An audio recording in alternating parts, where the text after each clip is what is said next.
오늘의 10분 말씀. 사도행전 5장 12절로 26절입니다. 5장 초반부에서는 아나니아와 삽비라의 죽음 사건을 살펴봤습니다. 그 사건은 하나님께서 초대 교회에게 주시는 엄한 경고 사건이었습니다. 하나님의 말씀을 경외해야 함을, 두려워해야 함을 가르치십니다. 그리고 이어지는 오늘 본문에는 두 가지 사건이 등장합니다. 첫 번째 사건은 예수 공동체 주변 사람들의 반응입니다. 어떤 이들은 예수 공동체를 칭찬합니다. 왜냐하면 어려운 자들을 섬기고 예수 그리스도의 복된 소식을 전하기 때문입니다. 또 어떤 이들은 그들을 두려워합니다. 왜냐하면 아나니아와 삽비라처럼 그들 안에 임하시는 하나님을 두려워했기 때문입니다. 결국 성령이 충만한 공동체는 분명한, 선명한 그리스도인의 정체성을 점점 갖게 되고 드러나게 됩니다. 그러다 보니 좋아하는 자, 싫어하는 자, 핍박하는 자, 두려워하는 자 등 다양한 반응들이 등장합니다. 그리고 이어지는 두 번째 사건은 핍박과 기적입니다.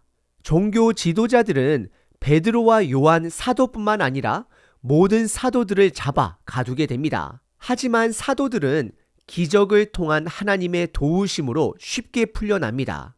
저와 여러분들 삶 속에는 핍박 가운데 하나님의 보호하심이 있을 수도 있고 반대로 없을 수도 있음을 기억하셔야 합니다. 중요한 것은 어떤 상황 속에서도 그리스도인의 정체성을 가져야 된다는 것입니다. 오늘 본문 사도행전은 제자들이 감옥에서 풀려난 사건에 집중하지 않습니다. 그들이 왜 구조되었는지에 집중합니다. 그들은 감옥에서 나와 붙잡혔던 성전으로 들어가 다시 복음을, 말씀을 증거합니다. 여러분들의 개인 삶은 어떠하신가요? 삶에 분명한 복음적 목적이 서 있으신가요? 주변 사람들이 바라보는 여러분들의 삶의 목적과 정체성은 무엇일까요? 여러분들의 물질 가치관 속에, 직업 가치관 속에, 음식 가치관 속에 그리스도의 정체성이 반드시 있어야 합니다. 오늘 본문을 통해 어떤 상황 속에서도 정금과 같은 분명한 삶의 목적과 정체성을 갖기를 기도합니다. 오늘 본문은 크게 두 부분으로 구분해 볼 수 있습니다. 첫 번째는 사도들의 표적과 사람들의 반응입니다. 그리고 두 번째는 종교 지도자들의 핍박과 말씀 전파입니다. 첫 번째 부분은 사도들의 표적과 사람들의 다양한 반응입니다. 12절부터 16절입니다.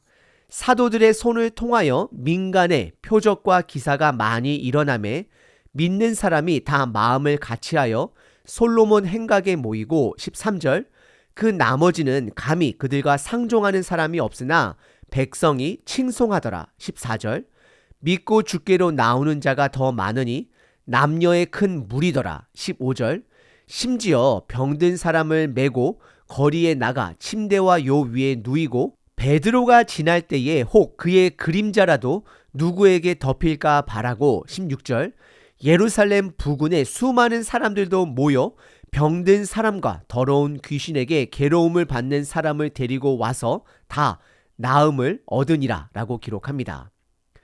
12절에 두 가지 사건을 기록합니다. 첫 번째는 사도들을 통해 주변 사람들에게 많은 기적이 일어났다라고 기록을 합니다. 그리고 두 번째는 믿는 사람들은 마음을 다 같이 하여 성전 솔로몬 행각에 모여 말씀을 배우게 됩니다. 그 당시 1000명 이상의 사람들이 함께 모여 말씀을 함께 배울 수 있는 공간은 흔치 않습니다. 그래서 그리스도 공동체는 성전 안 솔로몬 행각에 모여 말씀을 나누고 배우게 됩니다. 다시 한번 12절의 두 가지 사건을 두 단어로 표현하자면 권능과 말씀입니다. 권능과 말씀이 드러나자 13절에 사람들의 반응은 다양합니다.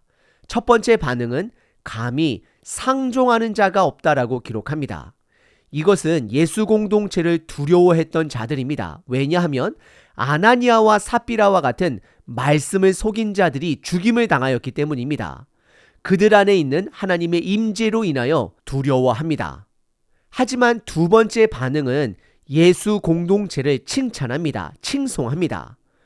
왜냐하면 예수 공동체는 예수님의 말씀에 따라 물질 공동체가 아니라 성령 공동체로서 소외된 자들을 섬기고 복된 소식을 나눈 자들이 되기 때문입니다. 그래서 14절에 믿음의 공동체의 숫자는 날로 더해감을 기록합니다. 그리고 15절과 16절은 역동적으로 일하시는 성령 하나님의 사건을 드러냅니다. 성령 하나님은 사도들을 통해 기적을 일으키십니다. 그래서 수많은 사람들이 사도들의 그림자라도 덮이고 싶어서 나오게 되고 귀신 들린 자도 나오고 다 치료받고 귀신들이 떠나가게 됩니다. 오늘 본문의 첫 번째 부분은 표적과 사람들의 반응입니다.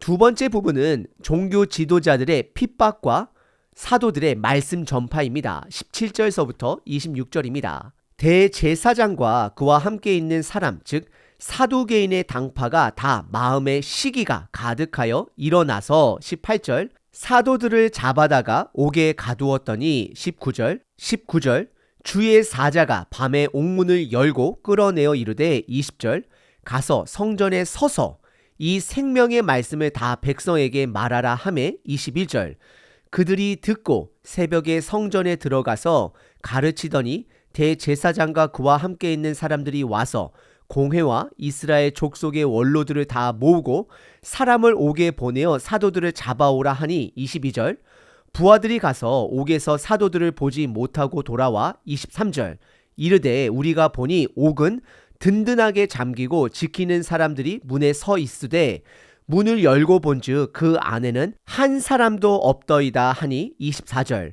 성전 맡은 자와 제사장들이 이 말을 듣고 의혹하여 이 일이 어찌 될까 하더니 25절 사람이 와서 알리되 보소서 옥에 가두었던 사람들이 성전에서 서서 백성을 가르치더이다 하니 26절 성전 맡은 자가 부하와 같이 가서 그들을 잡아왔으나 강제로 못함은 백성들이 돌로 칠까 두려워함이더라 라고 기록합니다. 17절에 권능과 말씀이 드러남에 종교 지도자들은 다음과 같이 반응합니다.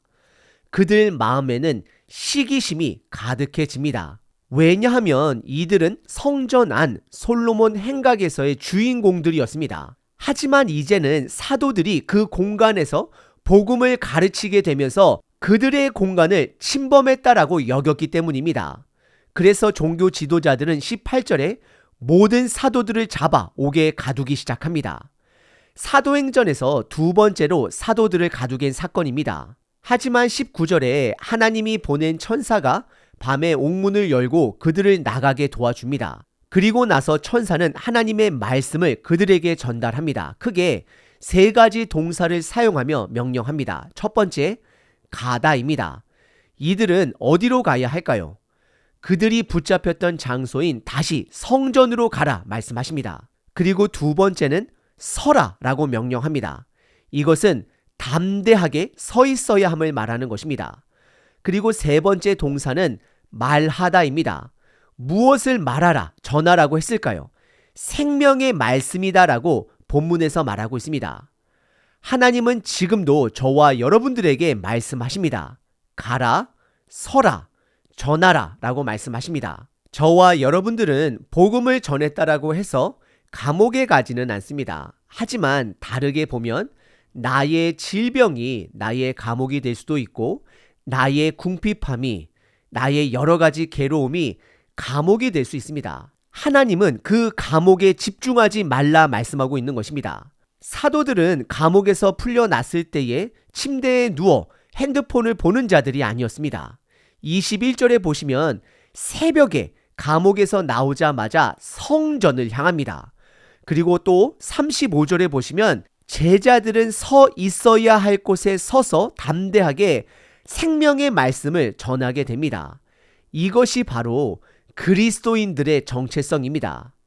사도행전은 감옥에서 풀려나는 기적 사건에 집중하지 않습니다. 사도들의 정체성과 사명에 집중합니다. 하나님은 지금도 가라, 서라, 전하라 라고 말씀을 하십니다. 그리고 오늘 본문 종교 지도자들은 본인들 밥그릇에만 집중하고 있습니다. 그래서 이들은 사도들이 풀려난 줄도 모르고 21절에 잡아온 사도들을 신문하기 위해서 사람을 보내어 공회 안에 잡아오라 명령을 하지만 22절과 23절에 보시면 부하들이 막상 감옥에 가봤지만 옥문은 든든히 잠겨 있었고 붙잡혀온 사도들은 안에 들어가 봤을 때 사라졌음을 고백합니다.